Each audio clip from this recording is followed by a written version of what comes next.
ಬ್ರಾ ಧರಿಸುವ ಮಹಿಳೆಯರೇ ಎಚ್ಚರ. ಬ್ರಾ ಧರಿಸುವ ಎಲ್ಲಾ ಮಹಿಳೆಯರು ತಿಳಿದುಕೊಳ್ಳಬೇಕಾದ ಮಹತ್ವದ ಮಾಹಿತಿ ಇಲ್ಲಿದೆ. ಬ್ರಾ ಮಹಿಳೆಯರ ಉಡುಪುಗಳ ಪ್ರಮುಖ ಭಾಗವಾಗಿದೆ. ಹೌದು, ದೇಹದ ಮೇಲ್ಭಾಗವನ್ನು ಉತ್ತಮವಾಗಿಡಲು ಮತ್ತು ಸ್ತನಗಳಿಗೆ ಸಹಾಯ ಮಾಡಲು ಇದನ್ನು ಕಡ್ಡಾಯವಾಗಿ ಧರಿಸಲಾಗುತ್ತದೆ. ಆದರೆ ಇವುಗಳನ್ನು ಧರಿಸುವುದರಿಂದ ಮಹಿಳೆಯರಿಗೆ ಕೆಲವು ಸಮಸ್ಯೆಗಳು ಉಂಟಾಗಬಹುದು. ನೀವು ಖಂಡಿತವಾಗಿಯೂ ಬ್ರಾ ಧರಿಸುವುದನ್ನು ನಿಲ್ಲಿಸಬೇಕು ಎಂದು ನಾನು ಹೇಳುತ್ತಿಲ್ಲ, ಅಥವಾ ಅದನ್ನು ಧರಿಸಲು ತಜ್ಞರು ಹೇಳುತ್ತಿಲ್ಲ.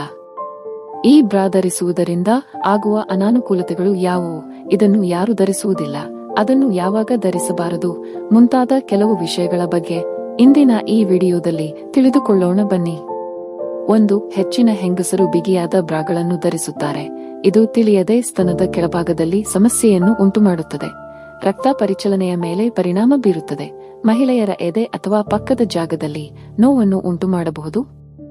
2. ಬ್ರಾ ಇಲ್ಲದೆ ಮಲಗುವುದರಿಂದ ರಾತ್ರಿಯಲ್ಲಿ ಆರಾಮವಾಗಿ ಮಲಗಲು ಸಹಾಯ ಮಾಡುತ್ತದೆ. ಹೌದು, ನೀವು ಬ್ರಾ ಧರಿಸದಿದ್ದರೆ ನಿಮಗೆ ಉಸಿರಾಟದ ಸಮಸ್ಯೆ ಇರುವುದಿಲ್ಲ. ಬ್ರಾ ಬಿಗಿಯಾಗಿರುವುದು ನಿಮಗೆ ಅನಾನುಕೂಲತೆಯನ್ನುಂಟು ಮಾಡುತ್ತದೆ. ಅದಕ್ಕಾಗಿಯೇ ನೀವು ಮಲಗುವ ಸಮಯದಲ್ಲಿ ಬ್ರಾ ಧರಿಸದಿದ್ದರೆ ನೀವು ಯಾವುದೇ ಅಡೆತಡೆಯಿಲ್ಲದೆ ಸುಲಭವಾಗಿ ಉಸಿರಾಡಬಹುದು. ಅಲ್ಲದೆ ಬ್ರಾ ಧರಿಸದಿರುವುದು ಉಸಿರಾಟ ಮತ್ತು ರಕ್ತ ಪರಿಚಲನೆಯ ವಿಷಯದಲ್ಲಿ ಯಾವುದೇ ಸಮಸ್ಯೆಗಳನ್ನು ಉಂಟುಮಾಡುವುದಿಲ್ಲ ಎಂದು ತಜ್ಞರು ಹೇಳುತ್ತಾರೆ.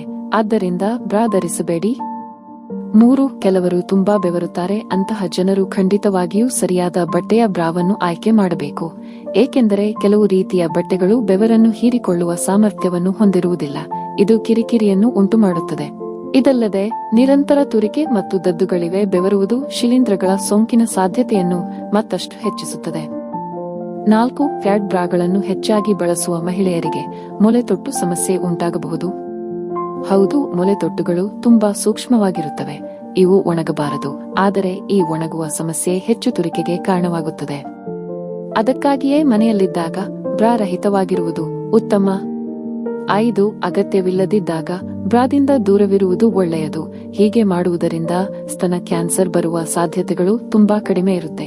ಕೆಲವೊಮ್ಮೆ ಬಿಗಿಯಾದ ಬ್ರಾಗಳು ಸ್ತನಗಳ ಅಂಗಾಂಶವನ್ನು ಹಾನಿಗೊಳಿಸಬಹುದು.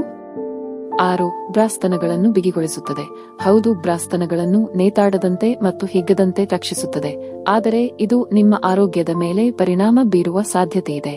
ಆದ್ದರಿಂದ ಸರಿಯಾದ ಸೈಜ್ ಸೆಲೆಕ್ಟ್ ಮಾಡಿ. ಗೆಳೆಯರೇ, ಈ ವಿಡಿಯೋ ನಿಮಗೆಲ್ಲ ಇಷ್ಟವಾಗಿದೆ ಎಂದು ಭಾವಿಸುತ್ತೇನೆ. ಇದೇ ರೀತಿಯ ಉಪಯುಕ್ತ ಮಾಹಿತಿಯೊಂದಿಗೆ ಮುಂದಿನ ವಿಡಿಯೋದಲ್ಲಿ ಸಿಗೋಣ.